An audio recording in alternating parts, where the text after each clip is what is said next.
What's up, y'all? This is Elle, and this is the Elmatic View. I'm sorry I've been gone for so long. Been on my hiatus of living fearlessly and unapologetically and all that good stuff. As you all see, I have a videographer now, and her name is Shay, sprinkling all this black girl magic around the Elmatic View and all of my social media and all that good stuff. So shout out to Shay Photography for reaching out, and we're gonna make this good thing better. So the reason I had been on my hiatus was that, once again, I was living my life. I was just doing some things and I wasn't really doing much of nothing. I just was kind of just sleeping all day and drinking and have a good time and trying to get some creative juices flowing that weren't flowing during that time. And as you know, for us creatives, that happens. Sometimes you just got to get that writer's block and that creativity block where nothing is really sparking your interest, and nothing had been sparking my interest.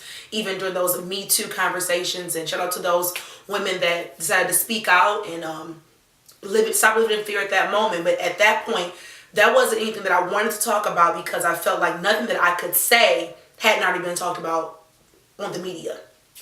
So, but I did know once I saw the film Black Panther, which is going on its third week at #1 in theaters, and also its third week being #1 as far as the soundtrack. Shout out to Kendrick Lamar and Ryan Coogler.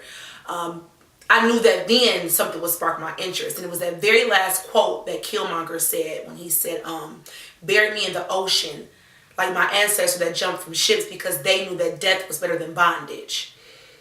And I sat in the theaters and I'm writing that down. I'm typing it in my phone, and I remembered it verbatim in that moment, because it was so profound, it was so powerful, because bondage is such a broad word. Bondage can mean so many different things, and in that moment my mind is just all over the place. I knew what he meant, but what does that mean for me? Because for me it sparked something within myself, like damn,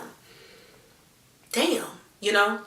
And so from there, the word bondage to me had meant, of course, slavery. It also meant insecurities. It also meant suffrage. It also meant imprisonment. It had been the point of working in corporate America, or punching that clock and knowing you hadn't been pursuing your dreams and living into your purpose. So many different things that came from that word bondage.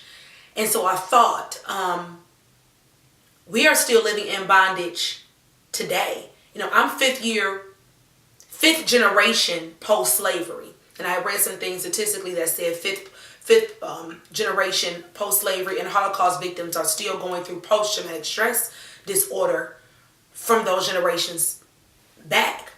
And I'm thinking, how is that possible? And then it's that term bondage, that living in fear, that living in, because even from there, I'm going to go back. Last week was also the 2nd year anniversary of my grandfather passing, my papa, who I was extremely close to. And he was raised by his great-grandmother, who was born post-slavery. And so from there, and then he raised me. So many of those tactics and those family curses and those things were passed down to us. And even those family traditions, those great things were passed down to us. And specifically me. So many people say I have an old soul, and that's probably why. But from there, I had to think about one thing he had told me growing up was either I was going to fight the white man's war, or I was going to continue to pick cotton.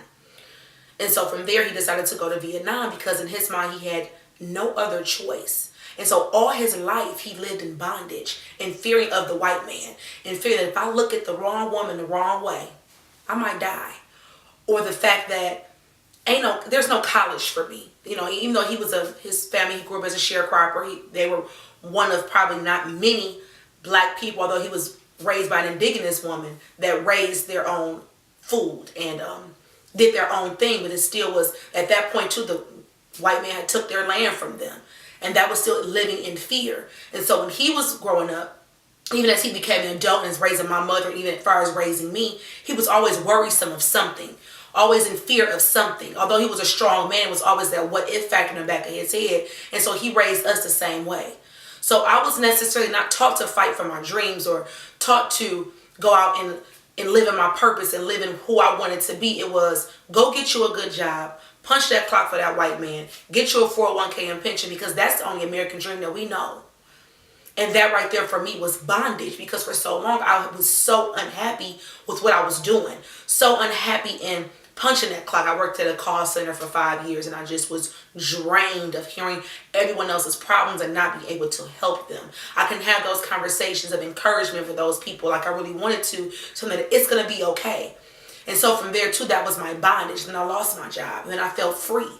I felt, and at that point, most people would say, but you're struggling. But I counted on God because I knew that that wasn't my final calling. You know, that wasn't my final destination. Anyway, that job was just something that was temporary for me. Even right now where I'm at is temporary for me because at some point in my life I said, fuck it. I'm going to do what I want to do. I'm going to live in my purpose. I'm going to pray to God about it, and I'm going to live fearlessly. And if I fail 10 times, I'm going to get up 11. Because it's so much more for me to do. And I feel like so often we are not taught to do that. You know, I also watched an interview with Nipsey Hussle, and he said when he was out doing his thing back in the day, he would tell his homeboys, you know, if you're around with me, I'd rather die before I go to jail. Because for him, that was his bondage. He wasn't fearful of dying because he knew it was something greater than being here, because we're in hell on earth, for some of us may think. You know, even when Jay-Z says, I'd rather live enormous than die dormant. Or even when you hear that quote that I'd rather die on my feet than live on my knees. So many things of living in bondage as Black people. And that we have to just start being free and release those insecurities and just release so many different things that's holding us back. And I still think that it has a lot to do with slavery, the things that we were taught growing up, things that the people before us were taught. You know, there's those certain people that I want to break that curse. And there's some families that have broke that curse many generations ago. Then you have some people like me that are just strictly very, very Southern, that we weren't taught much different. You know, it's kind of like you're really going to go do that, but you're going to be struggling. You're going to be a struggling actress. But what if I'm not a struggling actress? It's that what if factor. It's that what if you fail, but what if I don't? But I won't know unless I do it. Why is it I must live in what is the word I'm thinking for? Be complacent in something that's just okay. That 9 to 5 and making $60,000 a year. Or I can go struggle for a year or two out in Atlanta or New York or Cali, and then for the rest of my life make millions of dollars doing what the fuck I want to do. I won't know unless I try. And one thing about it, those things are not far to reach. It's not far from us. It's only far from us that don't try to go do it and don't seek it.